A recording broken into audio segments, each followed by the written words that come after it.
My name is Amy Cheney, and I've been a librarian for about 25 years. I've worked in libraries for about 25 years, and I do a lot of outreach.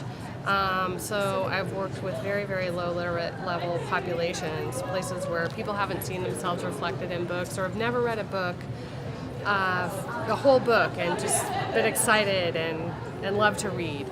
And I grew up just loving to read. I don't even remember when that happened. It was just so much a part of my life. And it is always amazing to me and a wonderful thing when people have that experience of just like the light bulb goes on and they love reading and they see themselves reflected in books.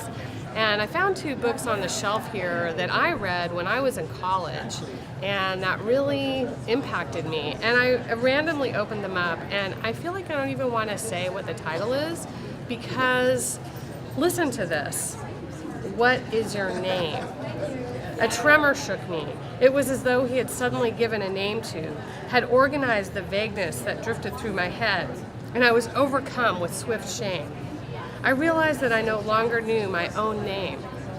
I shut my eyes and I shook my head with sorrow. Here was the first warm attempt to communicate with me, and I was failing. I tried again, plunging into the blackness of my mind. It was no use.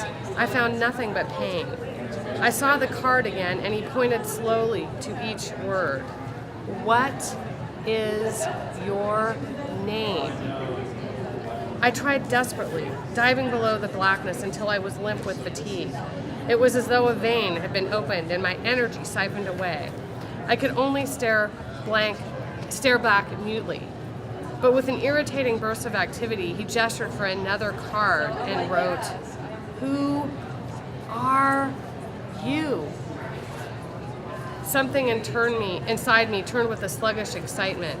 This phrasing of the question seemed to set off a series of weak and distant lights where the other had thrown a spark that failed.